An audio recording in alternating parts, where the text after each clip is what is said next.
যুদ্ধের একটা স্বভাব আছে, একবার শুরু হলে সে আর কারো কথা শোনে না। তাকে আপনি থামতে বলবেন, সে শুনবে না। তাকে আপনি সীমা শেখাতে চাইবেন, সে রেগে যাবে। যুদ্ধ যেন এক বেয়ারা কিশোর, যে রাগে ক্ষোভে নিজের ঘরই ভাঙচুর করে বসে। এই মুহূর্তে ইরানকে ঘিরে যে যুদ্ধ চলছে সেটাও ঠিক তেমনই। কেউ আর কাউকে মানছে না, কেউ আর হিসাব রাখছে না কোথায় শেষ কোথায় শুরু। এদিকে বিশ্ব তাকিয়ে আছে যুদ্ধ থামার অপেক্ষায়, কারণ এই যুদ্ধ দুনিয়ার বুকে জগদ্দল পাথরের মতো চেপে বসেছে। কবে কিভাবে থামবে এই ভয়ানক ধ্বংসযজ্ঞ? আপডেট তথ্য পেতে চ্যানেলটি সাবস্ক্রাইব করবেন এবং ভিডিওটি ভালো লাগলে একটি লাইক দিয়ে আপনার মূল্যবান মতামত জানাতে। ধ্বংস এখন আর কোনো খবর নয়, বরং নিয়ম। একের পর এক গুরুত্বপূর্ণ স্থানে হামলা হচ্ছে। হাসপাতাল, বিশ্ববিদ্যালয়, তেলের খনি, যে জায়গাগুলোতে জীবন বাঁচে, জ্ঞান জন্ম নেয়, অর্থনীতি দাঁড়িয়ে থাকে, সেগুলোই এখন নিশানা।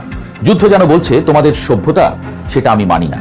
আর এখন সেই ধ্বংসের রেখা এসে ঠেকেছে সেতুতে।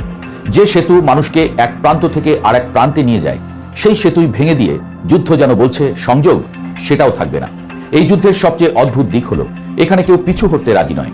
ইরান নিজের জায়গায় অটল, ইসরায়েল নিজের আঘাত থামাচ্ছে না, আর আমেরিকা, বিশেষ করে ডোনাল্ড ট্রাম্প, তিনি যেন পুরো খেলাটাকে এক অন্য স্তরে নিয়ে গেছেন। ছেলেবেলার একটা দৃশ্য মনে পড়ে। বন্ধুদের সঙ্গে খেলতে গিয়ে ঝগড়া লাগলে শেষে যখন আর জেতা যায় না, তখন কেউ কেউ হঠাৎ মুখ বাঁকিয়ে একটা ভেঙচি কেটে চলে যেত, যেন বলছে আমি হারিনি, আমি নিজেই যাচ্ছি। ট্রাম্পের সাম্প্রতিক আচরণটা ঠিক তেমনই। কূটনীতি যখন তাকে সুবিধা দিতে পারছে না, আলোচনা যখন তার শর্তে হচ্ছে না, তখন তিনি যেন রাগে ক্ষোভে পুরো বোর্ডটাই উল্টে দিতে চাইছেন। ইস্টার সানডে খ্রিস্টানদের সবচেয়ে পবিত্র দিনগুলোর একটি। এই দিনে সাধারণত মানুষ প্রার্থনা করে, ক্ষমা চায়, শান্তির কথা বলে।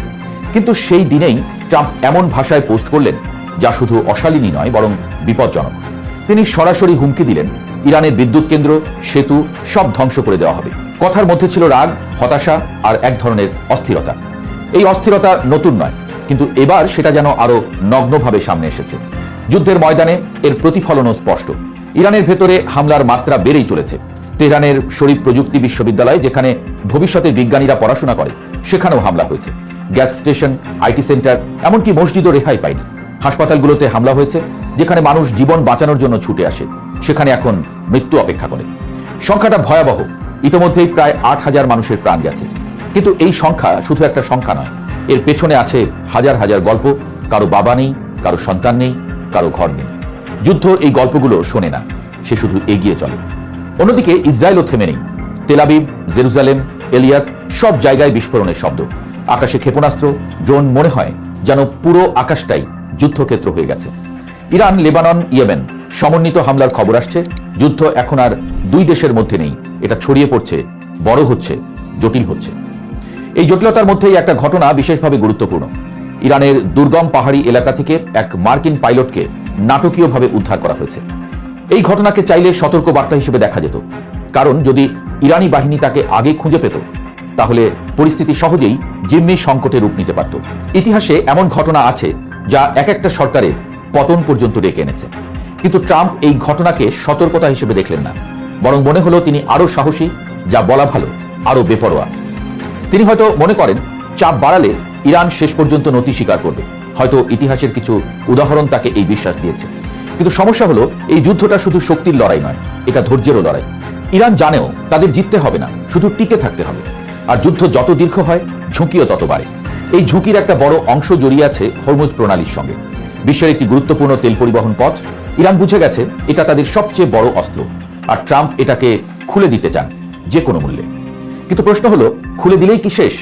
সেটাকে খোলা রাখার জন্য যে দীর্ঘমেয়াদী উপস্থিতি দরকার, সেটার জন্য কি তিনি প্রস্তুত? ইউরোপীয় দেশগুলো ইতিমধ্যেই ক্ষুব্ধ। তারা বলছে তাদের সঙ্গে আলোচনা না করেই যুদ্ধ শুরু করা হয়েছে, অথচ এখন তাদের সহযোগিতা চাওয়া হচ্ছে।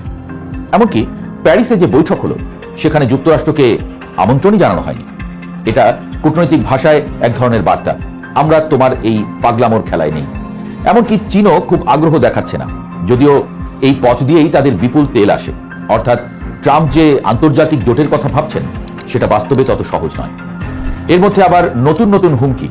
তেল দখল করা হবে, দ্বীপ দখল করা হবে, পারমাণবিক স্থাপনা থেকে ইউরেনিয়াম জব্দ করা হবে। কথাগুলো শুনতে যত সহজ, বাস্তবে ততটাই কঠিন। কারণ শত্রুর ভূখণ্ডে যুদ্ধ মানেই অনিশ্চয়তা। যন্ত্রপাতি বিকল হতে পারে, বিমান ভূপাতিত হতে পারে, সৈন্য নিহত হতে পারে। ইতোমধ্যেই কয়েকটি মার্কিন বিমান হারানোর খবর এসেছে। কিছু ভূপাতিত হয়েছে, কিছু উদ্ধার অভিযানে ধ্বংস করতে হয়েছে। এগুলো শুধু সামরিক ক্ষতি নয়, এগুলো প্রতীক, যুদ্ধের অনিশ্চয়তার প্রতীক। সবচেয়ে বড় প্রশ্ন হলো, এই যুদ্ধ কোথায় গিয়ে থামবে? এই মুহূর্তে তার কোনো উত্তর নেই, কারণ কেউ থামতে চাইছে না।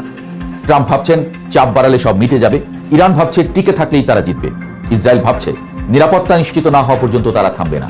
আর এই তিন চিন্তার মাঝে আটকে গেছে পুরো বিশ্ব।